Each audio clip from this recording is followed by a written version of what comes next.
ব্যাসপুরের হিজলিপাড়ার মা এবং দাদা দাদিদের সাথে সল্ট কনভারসেশনে তারা তুলে ধরেন তাদের নানান চ্যালেঞ্জের কথা, বিশেষ করে মোবাইল আসক্তি ও দাদা দাদিদের একাকিত্বের কথা।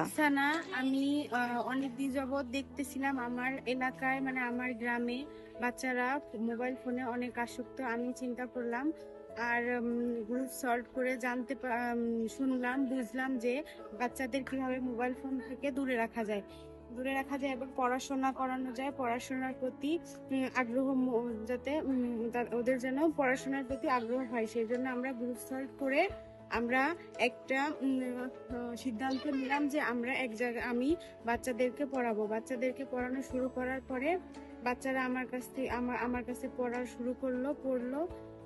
তারপরে আস্তে আস্তে তাদের মা বাবারা আসা শুরু করলো, তারা দেখে এটা তাদের ভালো লাগলো, তারাও উৎসাহিত হওয়ার পরে তারাও বাচ্চাদের সঙ্গে পড়াশোনা, খেলাধুলা, গল্প করা শুরু করলো। তাদের এটা অনেক ভালো লাগলো।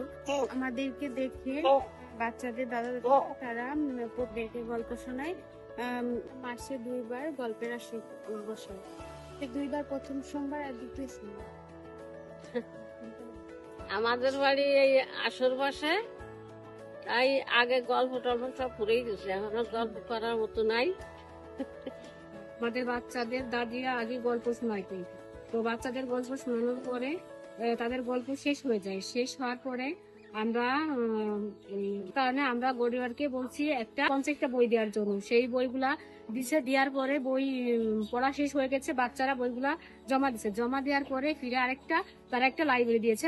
আমাদের এখানে যে বাচ্চারা অংশগ্রহণ করছে তাদের পরিবারের সমস্ত ঘর আমরা কাগজে ঘর করছি, ওখানে আমরা টিপ করিয়ে ট্যাগ করি এবং যারা না আসে তাদেরকে আমরা তাদের খোঁজ খবর নিয়ে তাদেরকে আনার উৎসাহিত করি।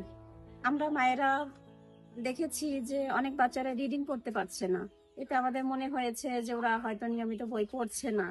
এই জন্য আমরা একটা তালিকাটার নাম লিখে তারপরে কার্ডের মাধ্যমে ওদের বই দিচ্ছি এবং পরবর্তীতে সেটা গ্রহণ করছি। এই বইগুলো নিয়মিত ওরা যদি পড়ে তাহলে ওদের উৎসাহ বাড়বে, আর যারা রিডিং কম পারে তারা খুব ভালোভাবে পড়া শিখে যাবে।